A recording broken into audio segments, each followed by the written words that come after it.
What I just did back there was really hard. Saying goodbye to my van like that. I'll explain. A few weeks ago, I made a video that kind of took off. About 10 ways living in a van has changed me. One of those ways was I haven't done an overnight backpacking trip in 2 years because I've been afraid to leave my van unattended, thinking something might happen to it. Someone will break in, someone will tow it, it might get stolen, I don't know. I've determined of that top 10 list, I want to get this off of that list. I need to let go of the fear and do a night away from my van. I am going up Alander Mountain, which straddles the border between Connecticut and New York and Massachusetts, kind of like right at the southern edge. It's a beautiful mountain. It's got an exposed ridgeline. It's got views of the Catskill Mountains, which I want to shoot the sunset. I'm gonna sleep up there. I'm bringing my hammock. Oh, I'm so worried about the van. Even where I parked it, there was a New York State Parks officer's car just parked there, unattended. I don't see anyone else on the trail. There's also a sign that said no overnight parking. I've never seen that before. Yeah, so I'm gonna try not to worry about the van, put all that stuff behind me. Today, I'm gonna take you guys up in this beautiful ridgeline. We'll catch a spectacular sunset over the Catskill Mountains, one of the best views in the Northeast. Alander Mountain is one of the last old-growth forests in Massachusetts. That means it was never clear-cut. Believe it or not, like 99% of the forests in Mass have been clear-cut over the past several hundred years. So this one also has a lot of old-growth fauna and flora, like centipedes and rattlesnakes and these beautiful pink wildflowers that I don't see anywhere else in Mass.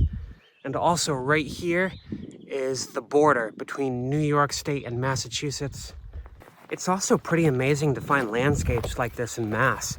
Most of our mountains are completely forested, even Mount Greylock at the top is all forested. This though is just this low shrubbery, this crumults that has been here forever. It's never been replaced by conifer. Provides spectacular views, and when I get up to the summit up here, I can also see on the Massachusetts side. Look at that. Looks like a rainstorm is coming right my way. Might be a very wet night. Now, if you look down here, there is a valley called the Harlem Valley on the New York side. There's a beautiful rail trail. You can walk all the way through that. And right over here is a primitive camping spot, a fire site that gets frequent use. I've seen people camping up here before. That makes me a little less worried about leaving my car down there. And right up here is the actual summit of Alander. And here you can see the ruins of a tower that used to be here, God knows how long ago. I'm actually going to camp a little bit back there on the New York side. I think it has a better view of the sunset. But I will walk along the ridge a little bit, try to show you guys what's on the other side. The most prominent feature on the Mass side is Mount Everett, the tallest mountain in southern Berkshire County. Just basically a big mound. And here we go. So this descends off the mountain down towards Massachusetts. And this Taconic Trail extends over the entire Taconic Ridgeline all the way up to Vermont. But I'm going to pitch my hammock back there, or hang my hammock, or whatever the heck you do with a hammock. It's got more scenic views. I want to catch the sunset behind the Catskill Mountains.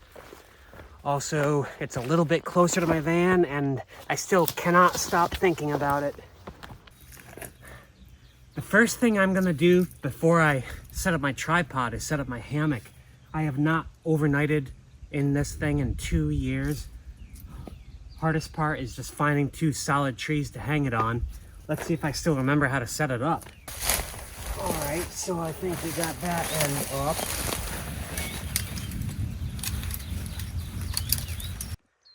Voila, my little hammock cocoon for the evening. Once I switch to a hammock from a tent, there's no going back. I love sleeping in a hammock. If you're debating getting a hammock, do it. You will have a much better sleep. Something about being off the ground is just so much more relaxing. So in case you guys want a little tour, on the left side of that ridge line is Catterskill Mountain. You can tell by the distinctive shape at the top, kind of like Camel's Hump. One thing I didn't count on is all the flies that are out right now. They are terrorizing me. If you're gonna come here, you're definitely gonna want a telephoto. I find a 300mm lens is perfect for getting just enough of the mountain where you can get like a third of the valley down at the bottom and a third of the sky above it. I think for now, I'm gonna set that camera on my phone to do a time lapse of the sunset. I kind of wish I had a third camera so I could talk to you guys while I'm doing the time lapse. But you know, moments like this are probably best left uncaptured.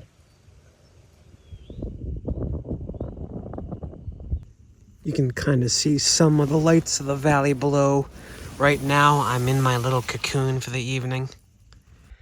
This huge wall of clouds just descended behind the Catskills just as the sun was setting. I did get a little peak glow there for a minute behind Catterskill Mountain.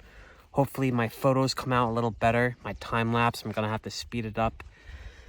Now I'm just gonna try to go to bed, get as much sleep as I can. I do wanna get up and shoot the sunrise. Hopefully it's better light. I'm in my little cocoon right now. I did not bring any food this evening. I just didn't want to attract wildlife, and it's one more thing to carry. And I cannot stop thinking about my van. This is my first overnight backpacking trip in 2 years. First time I haven't been in the van, and I am worried shitless that something is going to happen to it. I'm honestly more worried about that Parks car, that New York State Parks car that was parked right there, and the sign saying no overnight parking. I don't know.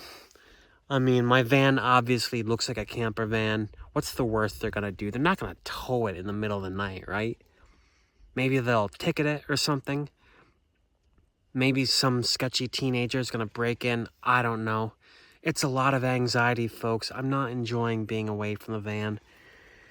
I need to find peace with doing my overnight backpacking trips again, because this could be a lot of fun. It used to be a lot of fun when it was in a rental car. Now, all I can do is worry.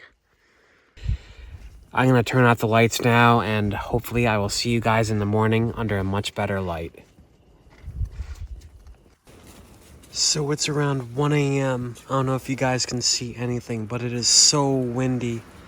The temperature has dropped dramatically. It's now 39 degrees. I got my down comforter here, but I am freezing, and I'm afraid this wind might tear the tarp right off because I did not secure it well.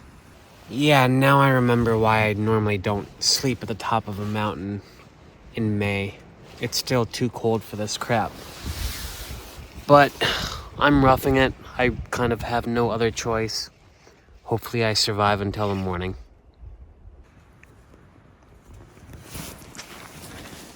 Good morning, everyone. Definitely not better light. It's 5:15 and the wind has completely shaken this place apart.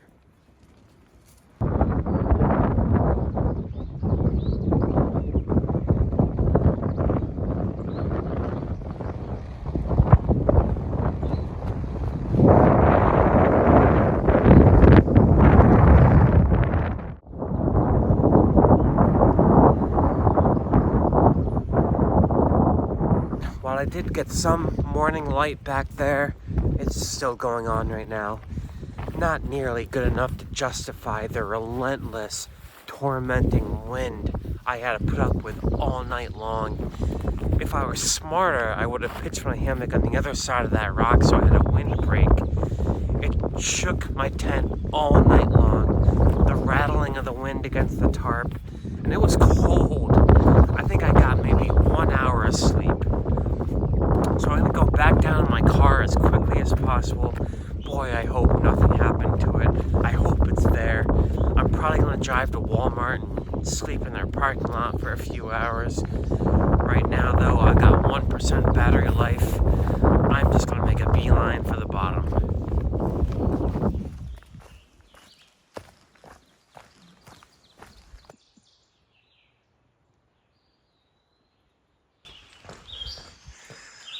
Oh, my car. There she is. Doesn't appear to be injured. Hasn't been stolen. Hasn't been towed. Did they get a ticket for parking here overnight? Anything like that? No. No, I did not. Oh my God.